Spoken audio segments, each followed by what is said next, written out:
I need you to stop whatever you are doing right now and really picture this with me. It is a Tuesday afternoon in the middle of July. The temperature is 91 degrees, the kind of heat that makes the air shimmer off the asphalt, that turns the inside of your car into a convection oven, that makes every parent in a suburban neighborhood eventually give in and say, okay, fine, let's go to the pool. The community pool at Lakeview Terrace is packed the way it only gets on the worst heat days of the year when everyone has surrendered to it.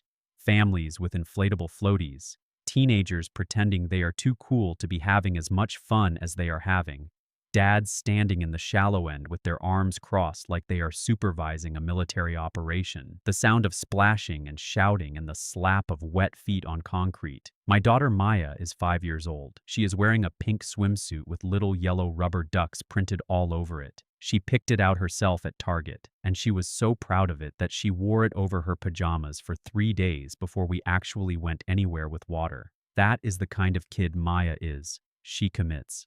Maya cannot swim yet, not properly. We had done 4 lessons at the rec center earlier that spring. She could blow bubbles, she could kick, she could dog paddle about 3 feet before she would grab the wall, but she was not a swimmer. We both knew that. She knew that. I knew that. And every time we came to this pool, we stayed in the shallow end, the painted blue section of the pool floor where even the smallest kids could touch the bottom with room to spare. I'm standing maybe 30 feet from her. I am talking to our neighbor Carl, who lives 4 houses down, who had just come back from a work trip and was catching me up on some neighborhood drama I had missed. I am watching Maya out of my peripheral vision. She is right there. She is fine. She is splashing around with a foam noodle, doing the thing she always does, where she pretends the noodle is a horse she is riding across the open range. And then she is not fine. I do not see the moment she goes under. I do not know if she stepped forward chasing the noodle, or if someone bumped into her, or if she just misjudged where the shallow end stopped and the middle section started.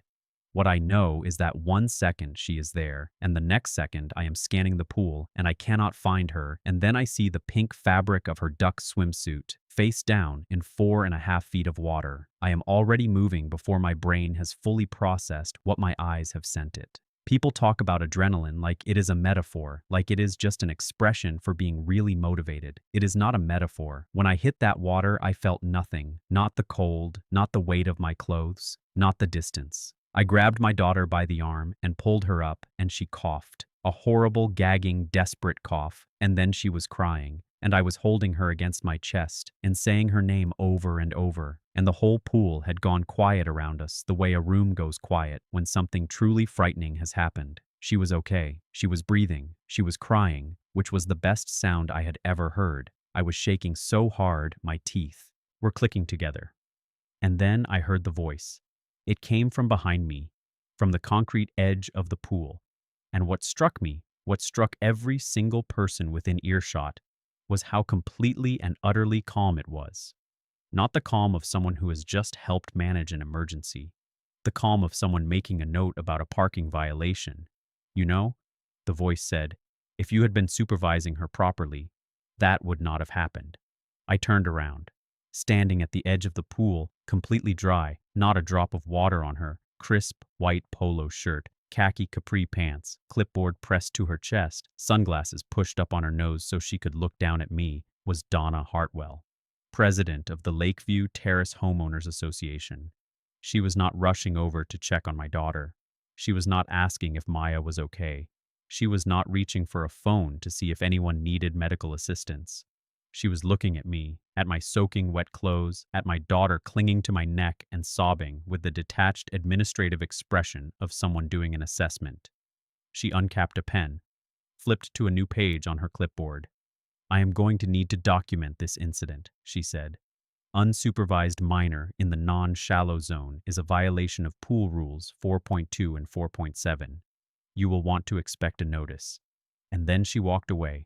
She walked away from a 5-year-old child who had been underwater 30 seconds ago. She walked away from me, still standing waist deep in a pool, still shaking, still holding my daughter. She walked away to write it up. Every person at that pool saw it happen. I know because I heard the murmuring start immediately, the kind of low, uncomfortable sound a crowd makes when they have witnessed something that they are not sure how to process. Not an accident, not a misunderstanding, a choice.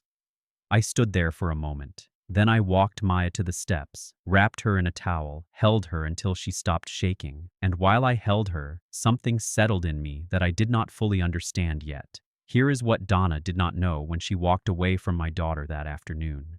She thought she was dealing with just another overwhelmed parent who would back down the moment she waved the HOA rulebook in their face. She thought I was like every other resident she had spent 6 years conditioning to be compliant. She thought the clipboard and the polo shirt and the authority she carried like a shield would do what they had always done. What Donna did not know, what she had absolutely no way of knowing, was that before I moved to Lakeview Terrace, I had spent 11 years as a senior paralegal at a civil litigation firm in Chicago. 11 years reviewing documents, building evidence files, identifying inconsistencies in records that other people assumed no one would ever look at closely enough to notice. What Donna did not know was that she had just done the one thing that was guaranteed to make me look closely. She had made it personal. Stay with me through this entire story, because what I uncovered when I started pulling on the threads of Lakeview Terrace HOA is something that goes so far beyond one fine, one pool rule, one terrible Tuesday afternoon. And if you have ever felt powerless against someone who believed the rules existed for everyone except them, this one is for you.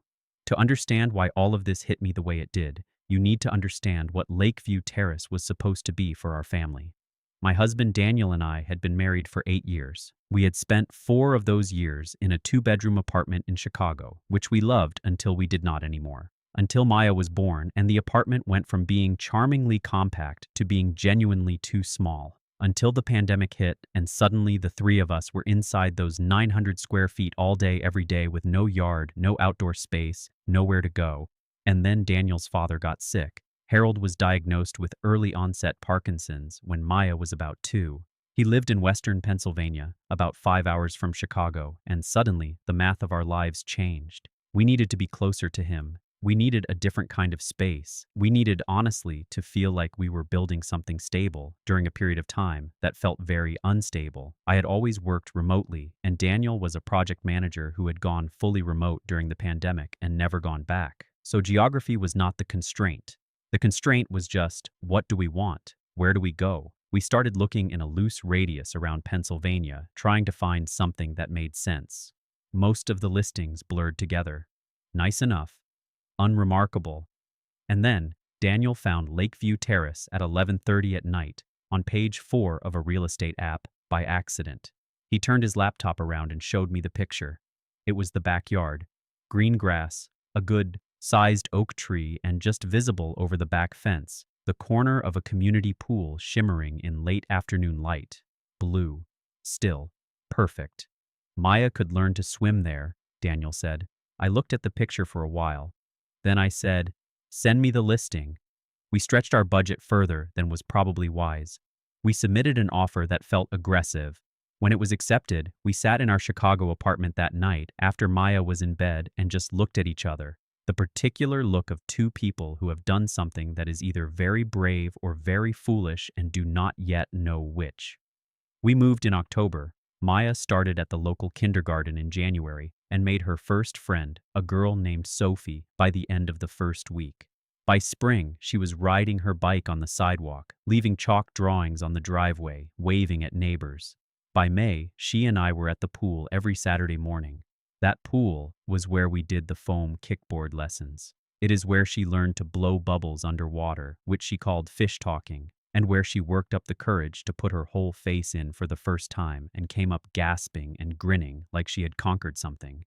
It is where I sat on the pool steps in the early morning light, coffee going cold in a travel mug beside me, watching my daughter become a little more confident in herself one Saturday at a time. It was ours. That is what I mean. Not legally, obviously, it was a community pool, but emotionally, in the way that certain places become yours when enough good moments have happened in them. It was ours. So when Donna Hartwell stood at the edge of that pool and reduced my daughter's near drowning to a line item on a compliance form, she was not just being cold. She was threatening something I had spent 2 years building, and she did not realize that what she had actually done was give me a reason to fight. Let me tell you about Donna Hartwell because she matters to this story in a way that goes beyond just being the antagonist. Donna had been president of the Lakeview Terrace HOA for 6 consecutive years when we moved in. 6 years without a serious challenger. She had run unopposed 4 times. The one time someone had mounted an actual campaign against her, a younger man named Travis, who had moved in with his wife and 2 dogs, and made the mistake of posting a mildly critical flyer in the community room. Donna had him out-organized within a week. She had proxies. She had relationships with every long-term resident. She had 6 years of accumulated social capital, and she spent it like a weapon. Travis got 12% of the vote and moved out of the neighborhood 18 months later. People said it was not related. People also knew it was related. Donna ran the HOA the way certain people run things when they have had power long enough to forget that it is not theirs by right. She had co-opted the board, 5 seats in total, by filling vacancies with people she trusted, people who were personally loyal to her, people who would not ask difficult questions. Her sister-in-law, Brenda, held 1 seat. A man named Ken, who Donna had helped navigate a zoning dispute when he first moved in, and who had never forgotten that favor, held another. The remaining 2 seats rotated occasionally, but were always occupied by people who deferred to Donna on every substantive issue. She had functionally absolute authority, and she used it in ways that were, on their surface, entirely mundane. That was the genius of it, if you want to call it that. The instrument of her control was not grand or dramatic. It was a rule book, 312 pages of community standards, restrictions, and regulations that she had amended, expanded, and reinterpreted over 6 years until it covered virtually every aspect of residential life in Lakeview Terrace. There was a rule specifying the acceptable color range for mailbox numbers: black or dark bronze, no chrome, no white. There was a rule dictating the approved palette for porch furniture cushions, 12 options listed by name, everything else requiring prior written HOA approval. There was a rule about holiday wreaths that specified they must be hung within 15 degrees of vertical. There was a noise ordinance that applied to power tools after 6 in the evening on weekdays, reasonable on its surface, until you realized that Donna had used it to fine a man named Marcus for using a leaf blower at 5:55 in the evening on a Tuesday, claiming the noise had begun before the tool was switched off. I am not making any of this up.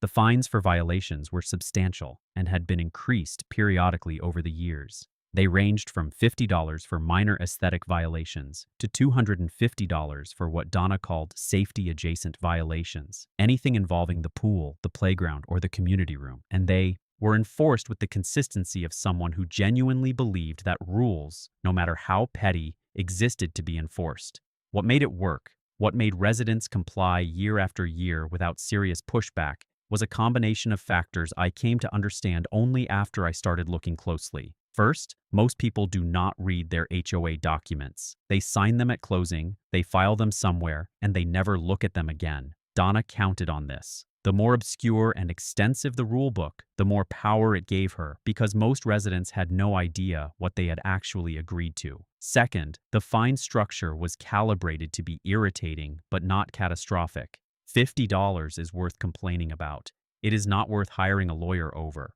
$100 the same. Even $250, frustrating, unfair, but not something most people will spend real time and money fighting. The fines were set at the exact threshold of livable injustice, high enough to hurt, low enough that fighting back seemed irrational. Third, and this is the one that took me the longest to fully understand, Donna was strategic about who she targeted. Long-term residents with established community relationships got lighter treatment. New residents, renters, people without social networks in the neighborhood, they got hit hardest. It was easier to find someone who did not know anyone. Easier to paint them as difficult, as rule breakers, as the problem. We had been in Lakeview Terrace for 8 months. We were exactly the kind of target Donna preferred. The first sign had come 3 weeks after we moved in, when Gerald, my next-door neighbor, a retired schoolteacher who had lived in his house for 22 years, knocked on my door one morning holding a yellow envelope and looking embarrassed. It was a fine notice. His front garden mulch was the wrong color, reddish-brown instead of the HOA-approved dark espresso brown. The fine was $75. "She has been after me for months," Gerald said quietly, standing on my porch. "Different things. Always something. I am on a fixed income." I just do not know what I have done to get on her list. I did not know yet either. But I was beginning to suspect it was not about the mulch. 3 days after the pool incident, the fine arrived. I came home from dropping Maya at school on a Friday morning, and there it was on our front door, a yellow envelope, official HOA letterhead visible through the paper when I held it up to the morning light. I stood on the porch for a moment before I opened it, not because I was scared of it. More the way you pause before you open something you already know is going to make you angry and you want one more second of not being angry. Then I opened it. $250. The citation read, in full, violation of Community Pool Rule 4.2, permitting a minor under the age of 7 to occupy a pool zone not designated for non-swimmers or developing swimmers without direct physical contact supervision at all times. Violation of Community Pool Rule 4.7, failure to adhere to community safety standards, resulting in a pool incident requiring intervention. Fine assessed at the maximum rate pursuant to the October schedule of fees. I read that last phrase again.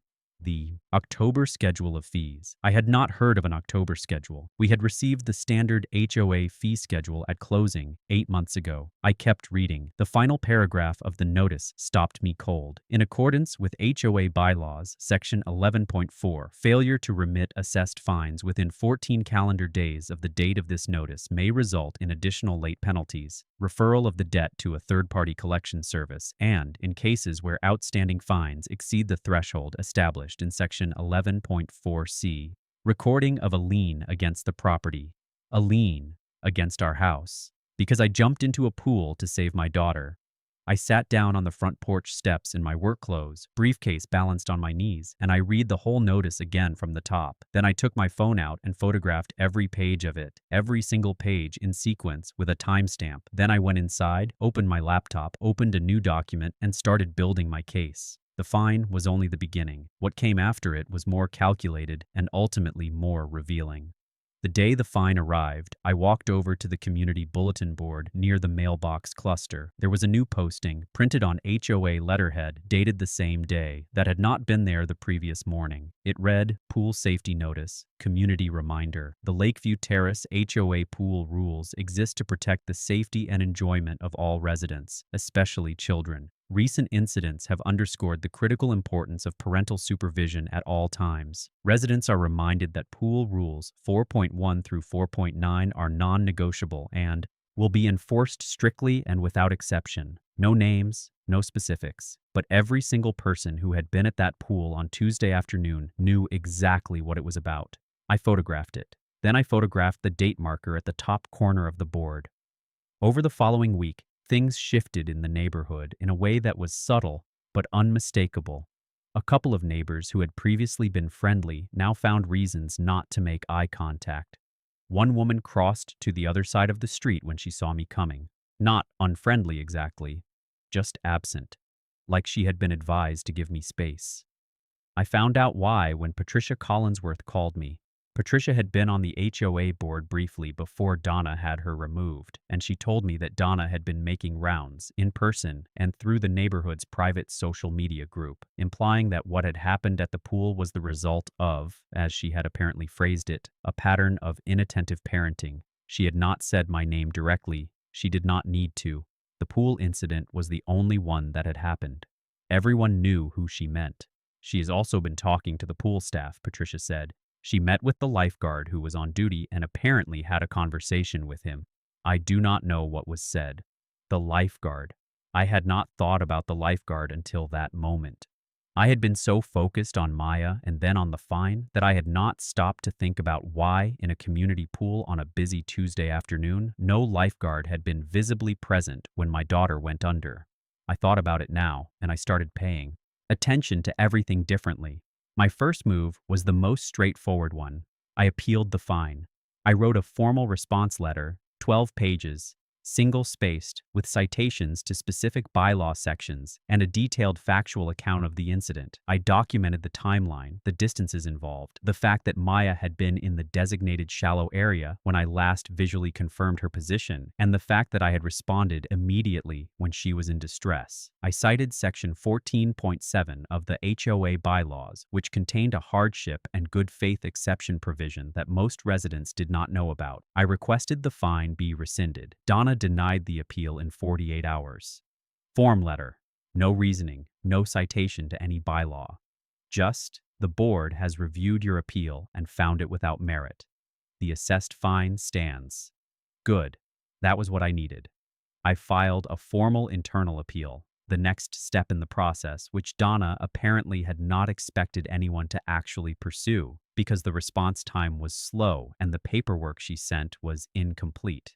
As part of the formal appeal process, I was entitled under the HOA's own governing documents to request and review all documentation relevant to the incident in question. Incident reports, witness statements, policy interpretations, meeting minutes related to the relevant rules, and the fee schedule under which the fine had been assessed. I submitted that documentation request on a Wednesday. The package arrived in my mailbox that Friday. It was thick. Donna had included a lot. I think she assumed that volume would feel overwhelming, that a stack of HOA documents would read as authoritative and complete and would discourage further questioning. She had forgotten or never known that the person she was dealing with had spent over a decade being paid to read exactly this kind of documentation and find the things that were not supposed to be found. I spent Friday night at my kitchen table with a yellow highlighter and a legal pad. The incident report was in there. It was dated the Tuesday of the pool incident, time-stamped at 4:47 in the afternoon. Donna's signature at the bottom. I read it carefully. Her account of the incident was written from an observer's perspective. Maya in the water, me responding, no mention of any conversation or any fine notice. Standard language, accurate as far as the surface facts went. But there was a line at the bottom, under a section labeled Staff Present. No HOA staff or contracted pool employees were present at the time of the incident. I stared at that line for a while. Then I flipped to the back of the document packet. And there it was, tucked in among the general pool policy documents, a copy of the community pool staffing schedule. I believe it was included by accident as part of a bulk document pull. Donna was organized, but she was not infallible. This was a mistake. The schedule was for the week of the incident. And for the Tuesday in question, for the time block from 2 in the afternoon to 5 in the afternoon, the time Maya and I had been at the pool, there was a name in the lifeguard slot, Caleb Reyes. If Caleb Reyes was listed as the on-duty lifeguard from 2 to 5, and the incident occurred at approximately 3:20, then either the schedule was wrong or Donna's incident report was wrong. I knew which one it was, but I kept going because the deeper I went into those documents, the more I found. Buried in the middle of the packet was the October fee schedule referenced in my fine notice. It was a one-page amendment to the HOA's standard fee schedule, dated October 14th of the prior year, increasing fine amounts in several categories, including pool violations, by amounts ranging from 40 to 100%. The October schedule had doubled the fine for pool rule violations. Attached to the fee schedule was a record of the board meeting at which it had been adopted. And there was the second bombshell. The board meeting was attended by 2 of the 5 board members, Donna Hartwell and Brenda Kowalski, Donna's sister-in-law. The HOA bylaws, which I now had memorized, required a quorum of 3 board members to conduct official business. A vote taken without quorum is not a valid vote. It is not a binding board action. It is, legally speaking, nothing. The fine that had been assessed against me was calculated under a fee schedule that had been illegally adopted. The fine was not just unjust, it was not enforceable. I set down my highlighter and sat back in my chair, and I thought, how many other residents have paid fines under this schedule without knowing any of this? That question is what changed everything, because it took this from being about me and Maya and one terrible Tuesday and made it about something much bigger. Over the next 3 weeks, I did something that Donna had spent 6 years making sure no one did. I talked to people, carefully, quietly, not in groups. That would have gotten back to Donna immediately, one at a time, over coffee or at the mailboxes or in the driveway in the early evening when the neighborhood felt settled and private. I framed it the same way each time. Hey, have you ever had issues with the HOA? Have you ever pushed back on a fine? And then I listened. What I heard was staggering. Gerald, my next-door neighbor, the retired school teacher, had paid over $4,000 in fines over 6 years. $4,000. For mulch color violations. For a slightly overgrown hedge that he had trimmed within the week. for having his daughter's car parked in his own driveway for 4 consecutive days when she visited from out of state. He had paid every fine without contest because he did not know he could contest them, and because he was, as he put it, just trying to live my life without trouble. $4,000 from one retired man on a fixed income. And he thanked me for listening, then apologized for taking up my time. James and Amara Okafor, the young couple on Birchwood Circle who had gotten the basketball hoop notice, had actually consulted an attorney. The attorney had told them what I now knew. The fine was likely unenforceable, but had also told them that contesting it would cost more in legal fees than the fine itself. There is no efficient way to fight it, the attorney had said. That is how these HOA fines are designed, so they paid, and they had not bought a new hoop. Their kids played at the park now. A woman named Diana Sloan on the far side of the neighborhood had received a notice 2 years ago demanding she remove a small garden statue from her front yard, a ceramic hummingbird her late mother had given her. The notice cited a provision about non-approved decorative items in the primary visible zone. Diana had removed it. She had put it in her garage. She still could not really talk about it without her voice tightening. 11 people, 11 different stories, same pattern. Donna identified a target, found or invented a violation, issued a fine, and relied on the target's uncertainty and the cost of resistance to make them comply. And then Patricia called me again. "I think you should know about the reserve fund," she said. We met for coffee at a place 2 towns over. The reserve fund is the money all HOA homeowners contribute monthly for the maintenance and improvement of shared community assets: the pool, the landscaping, the playground equipment, the road resurfacing. At Lakeview Terrace, each homeowner paid $80 per month into the reserve. 44 homes, $3,500 a month, $42,000 a year. Patricia had been on the HOA board for 8 months before Donna had her removed. During that time, she had tried 3 separate times to review the reserve fund financial statements in detail. Each time, Donna had been evasive. Eventually, Patricia had received a partial summary, not the full accounting, just a summary, and even that had troubled her.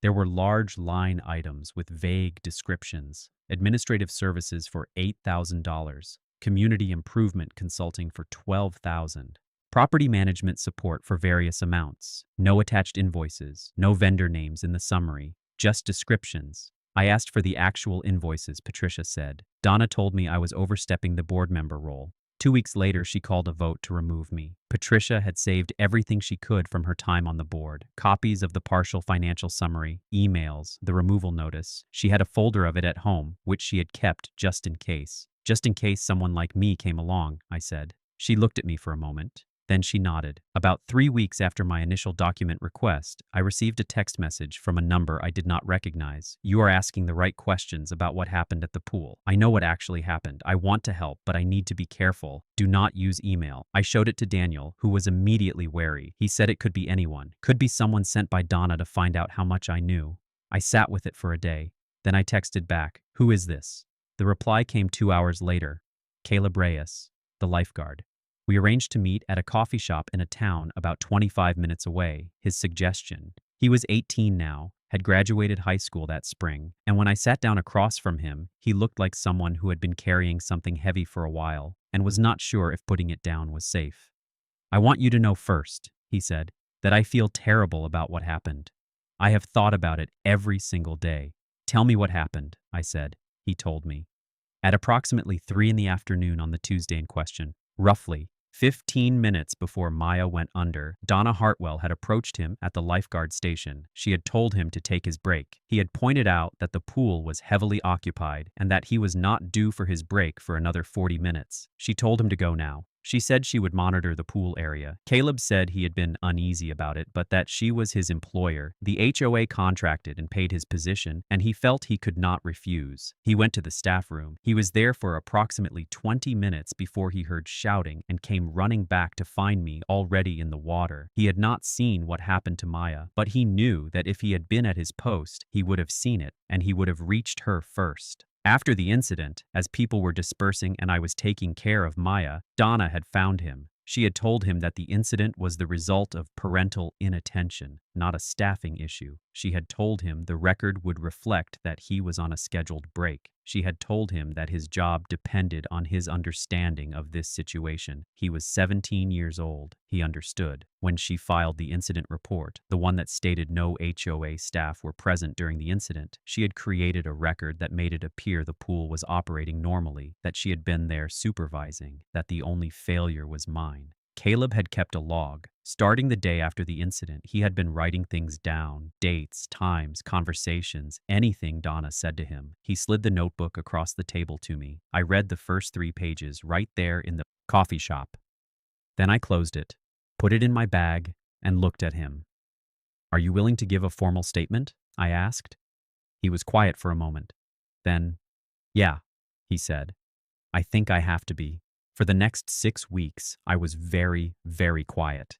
I want you to understand what that quietness required, because by this point I had documented a falsified incident report, an illegally adopted fine schedule, a years-long pattern of predatory enforcement targeting vulnerable residents, a whistleblower willing to testify, and the beginnings of a financial trail that looked deeply concerning. Every instinct I had was pushing me to act immediately, to call a community meeting, to put it all on the table. I did not, because I had spent 11 years watching what happened in litigation when someone moved too early, when they tipped their hand before the case was built, when the other side had time to prepare, to paper over the evidence, to get their story straight.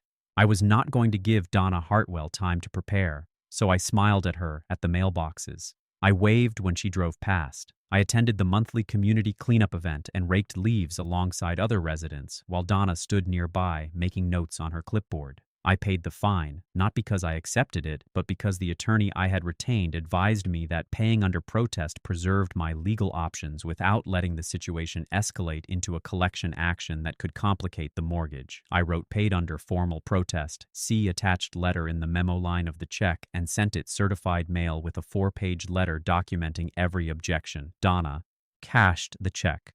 She thought she had won.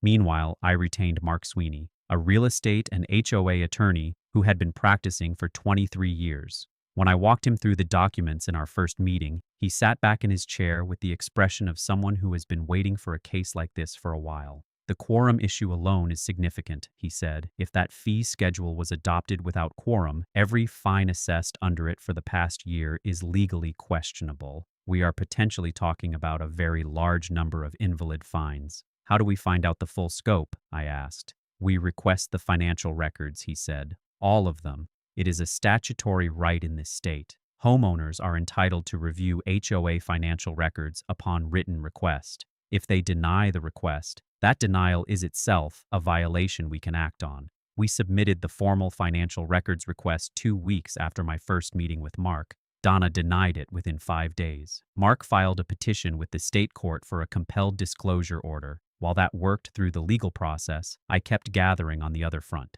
Caleb gave a formal, sworn written statement. I had it notarized and kept copies in 3 separate locations. Gerald assembled 6 years of fine notices, cross-referenced against the dates of relevant board meetings. 14 residents in total had agreed to put their names on a formal complaint document. 14 out of 44 households in the neighborhood, not a majority, but enough to demonstrate a pattern that could not be dismissed as one disgruntled resident. And then came the piece that cracked it all open. A source I will not name provided me with the registration details of a company called LT Property Solutions, LLC, registered in our state.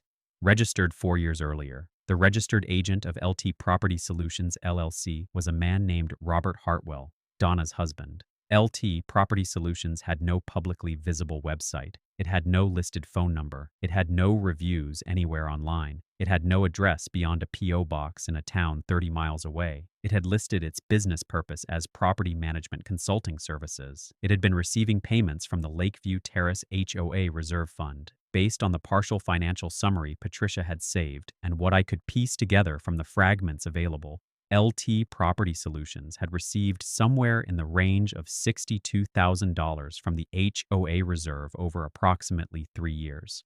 for services that, as far as anyone could determine, had never been rendered. I sat with that number for a long time. $62,000 from a community reserve fund paid to a company owned by the husband of the person controlling the fund, with no apparent services provided. That is not a compliance violation. That is not an administrative irregularity. That is fraud. I brought everything to Mark. He looked at it for a long time. Then he called a colleague of his who handled white-collar financial crime cases. "We need to send a package to the district attorney's office," Mark said, "and we need to do it before the annual HOA meeting." The annual meeting was 6 weeks away. We started preparing. The annual Lakeview Terrace HOA meeting was held on a Thursday evening in the second week of November. It was in the community room, which shared a building with the pool, the same pool. The room held about 60 people comfortably. There were 41 residents there that evening, which was apparently an unusually high turnout. Word had gotten around that something might happen, though exactly what was unclear. Donna had no idea what we had. She sat at the front table with Brenda, Ken, and the 2 other board members. She had her standard agenda printed on a single sheet. She had a laptop with a presentation. She was wearing the white polo shirt. She had her clipboard. She was completely relaxed. Mark sat in the back row with a briefcase. Patricia was there. Gerald. Caleb, who had come despite being visibly nervous, despite the fact that his employer was sitting 10 feet from him at the front table, James and Amara, Diana, 10 other residents who had signed the complaint document.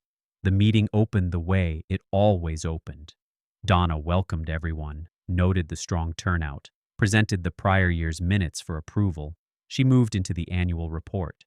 She talked about community improvements, the landscaping, the resurfacing of the walking path, the new pool signage installed in the spring. New pool signage, the one that had the notice about recent incidents and parental supervision. I wrote that down. Then she opened the floor for new business. I raised my hand. Donna saw it, and her expression went through something, just briefly, just a flicker that looked almost like calculation. Then the patience settled back in. The management expression, the "you will be handled" expression. "Rachel," she said, "you have something to bring to the board?" "I do," I said. "Several things." I stood up. I started with the fee schedule. I laid out the quorum issue methodically and without drama. Board meeting of October 14th. 2 attendees recorded in the minutes: Donna Hartwell and Brenda Kowalski. HOA bylaws, section 6.3b. which I quoted verbatim, requiring a minimum of 3 board members present to constitute a valid quorum for official business. Fee schedule adopted at that meeting. Fee schedule invalid. All fines assessed under that schedule for the following 12 months potentially invalid and subject to refund. I had printed copies for every resident in the room. I passed them down the rows. Donna started to speak. Mark stood up from the back row and introduced himself. His full name, his firm, his bar number, the fact that he was representing me and 14 other residents in a formal legal action. Donna's mouth closed. I moved to the pool. I presented the staffing schedule, the one included accidentally in my document packet. I held it up so the room could see it. Then I put it on the display screen using my phone and the room's projector. Caleb Reyes, lifeguard on duty, 2 to 5. Tuesday, the day of the incident. Then I put Donna's incident report on the screen beside it, specifically the line that read, "No HOA staff or contracted pool employees were present at the time of the incident."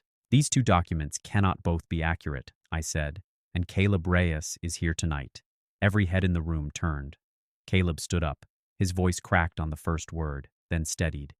He described what had happened, Donna's instruction to take his early break, her statement that she would monitor the pool, his return to find me already in the water, her subsequent conversation with him about how the incident would be documented, her specific statement that his job depended on his cooperation. The room was silent in the way that rooms get silent when people are genuinely shocked. I could hear the projector fan. Donna said, "That is a completely fabricated." And I said, "I am not finished." I moved to the financial records. I explained the documentation request. I explained the denial. I explained the court-compelled disclosure petition that was currently pending. And then I presented what we already had. The partial financial summaries Patricia had preserved, the line items for LT Property Solutions, the registration records showing Robert Hartwell as registered agent, the timeline of payments, the absence of any identifiable services rendered. I put the registration document on the screen. Robert Hartwell, registered agent, LT Property Solutions LLC. Then I put up the payment amounts from the HOA records, $62,400 over 38 months. The silence in the room deepened into something different, heavier. Brenda, Donna's sister-in-law, was the first board member to speak. She turned to Donna slowly, and when she spoke, her voice was very quiet. "Donna," she said, "you told me those were legitimate maintenance vendor payments." Donna did not answer. Mark stood up again. He announced that a formal complaint had been filed with the state HOA regulatory board. He announced that the evidence package had been submitted to the county district attorney's office for review. He announced that the court petition for full financial records disclosure had already been filed and that a hearing date had been set. He invited any resident who believed they had paid fines assessed under the invalid October fee schedule to speak with him after the meeting to discuss their options. And then the person in the back of the room started clapping. I do not know who it was. I was watching Donna. I watched her face go through something I will not forget. The patience fell away first, then the management expression, then the authority.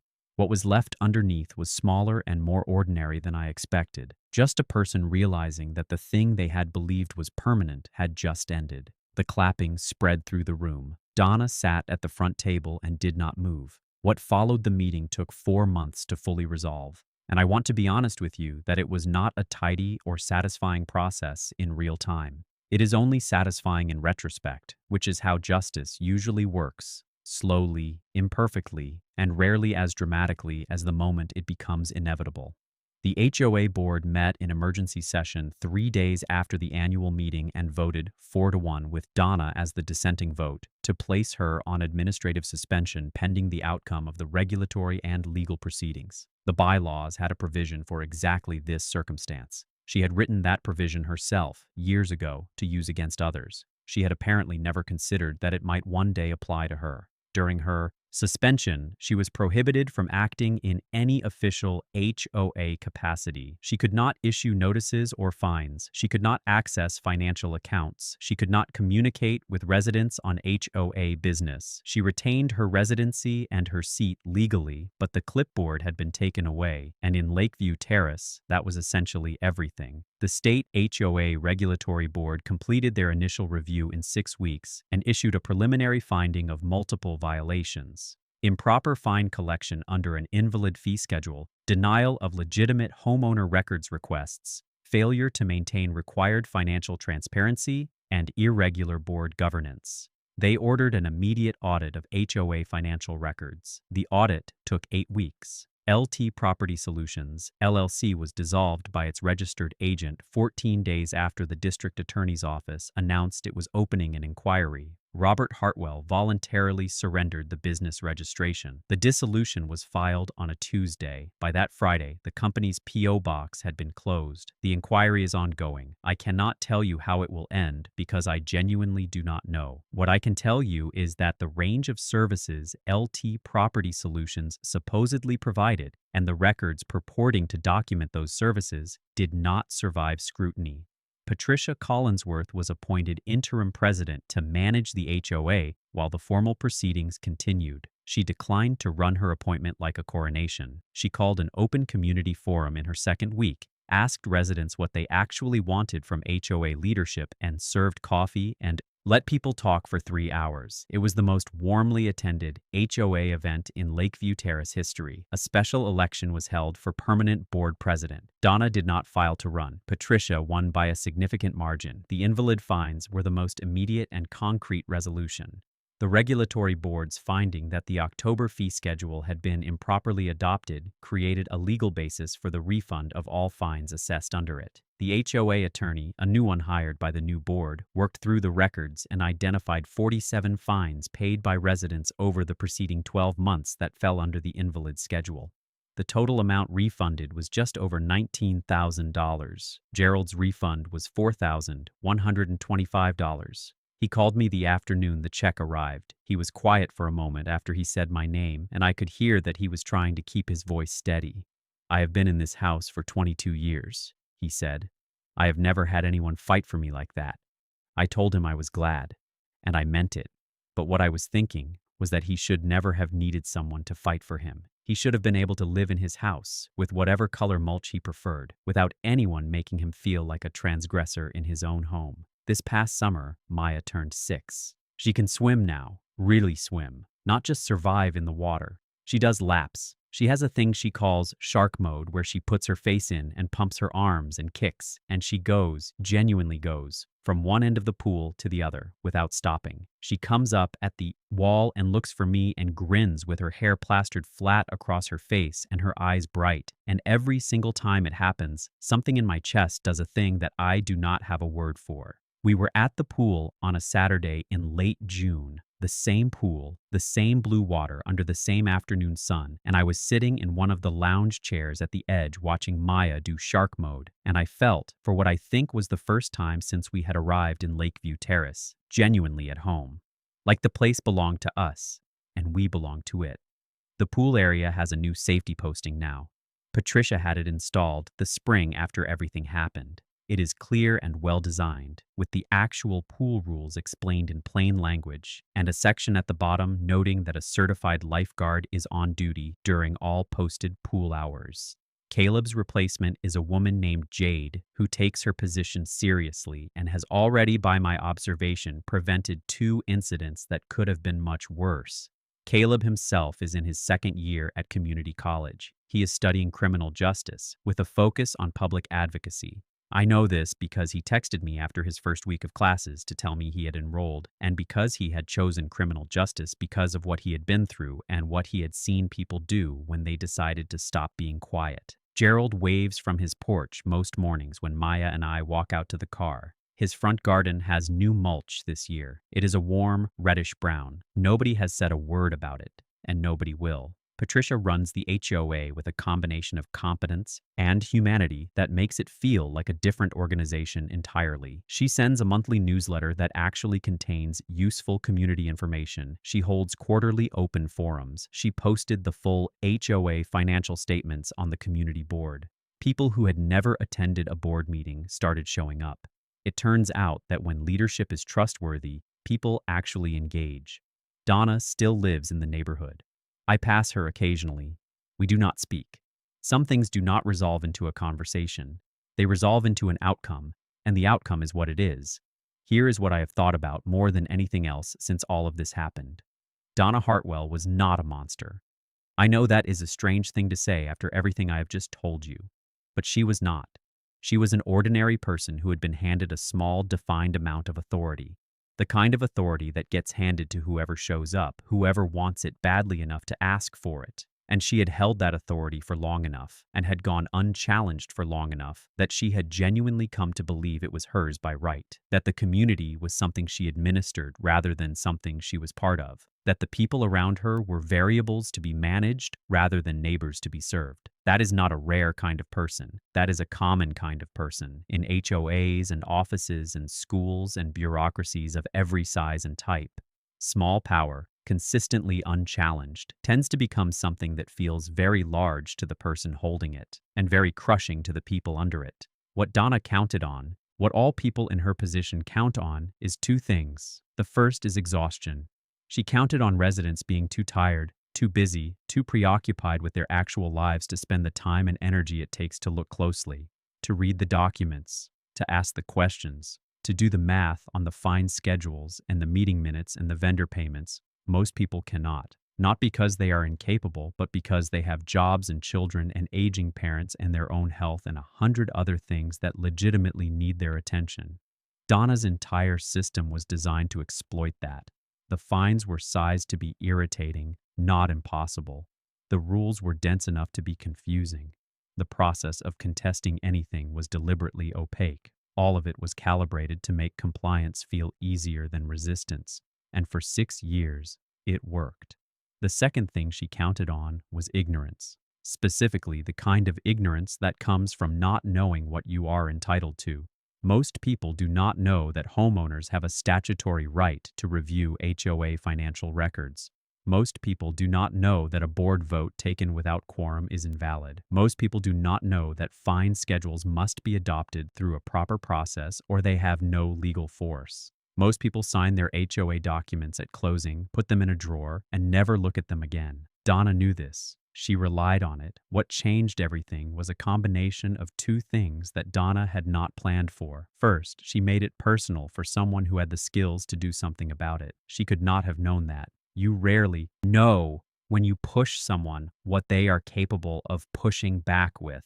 Second, and I want to be honest about this because I think it is the more important point, she had built her system on the assumption that people would stay isolated, that the woman with the fine would never talk to the man with the mulch violation, that the former board member would stay quiet because she had nothing to gain, that the teenager would stay compliant because he was afraid. Donna's power depended on everyone staying in their own lane, dealing with their own problem, never comparing notes. The moment that isolation broke down, the moment Gerald and Patricia and Caleb and 14 other people were all looking at the same documents in the same room, the system could not hold. It never can. That is the thing about this kind of power. It looks enormous from the inside of it. From the outside, from far enough back, it is almost always much more fragile than it appears. It depends on people not looking, on people not talking, on people believing that what they are seeing is normal or inevitable or simply too big to fight. It is not too big to fight. I want to be clear that I am not a hero. I am a paralegal from Chicago who got angry about something unjust and happened to have the professional background to know where to begin. But the core of what happened was not complicated. I read the documents, I found the problems, I told the truth, I found other people who were willing to tell the truth alongside me, and I refused at every point where it would have been easier to stop. To stop. That is all it was. That is all it ever is. If you are living next to a Donna Hartwell, if you are paying fines you do not understand, following rules that feel wrong, staying quiet because the cost of speaking up feels too high, I want you to know something. The documents exist. Your rights exist. The laws governing these organizations exist, and they are enforceable. And the people who abuse these systems almost always leave a paper trail because the very confidence that makes them abusive also makes them careless. They file the documents. They send the letters. They create the records, and those records can be read. Start by reading. Start by asking one question you do not know the answer to. Start by talking to one neighbor you have never talked to. That is how this started for me.